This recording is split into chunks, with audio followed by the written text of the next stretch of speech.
Alam nyo ba, mas delikadong palakihin ang batang mataas ang IQ, pero mababa ang emotional intelligence. Kaysa dun sa batang average lang ang talino, pero may puso. Sa science, magkaiba ang IQ at EQ. Ang IQ, logic yan, math, memory, bilis mag-isip. Pero ang EQ, yan ang empathy, konsensya, self-control, at panggalang sa kapwa. Ayon sa psychology studies, ang batang mataas ang IQ pero kulang sa empathy ay may mas risk ng manipulation, antisocial behavior, at unethical decisions pag-adult na. Sa neuroscience, malinaw ang dahilan. Ang IQ ay cognitive skill, pero ang EQ ay nakaugat sa prefrontal cortex, ang bahagi ng utak na pumipigil sa kasakiman, galit, at abuso ng kapangyarihan.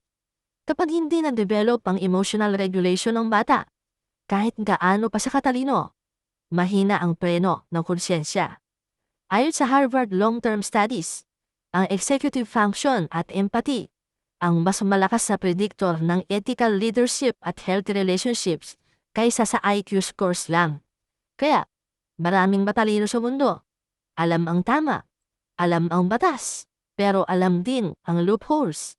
Pero, walang pakialam kung sino ang masasaktan. Ang batang may EQ, marunong umintindi, marunong maghintay, marunong mahiya, marunong magpigil. At kapag dumating ang talino at kapangyarihan, may konsyensya silang kasama.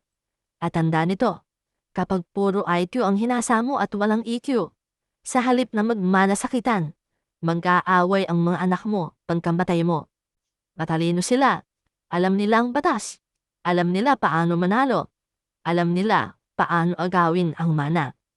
Pero walang puso, walang hiya, walang konsyensya. Sa psychology, malinaw, kapag walang empathy, ang talino nagiging sandata, hindi pananggalang ng pamilya.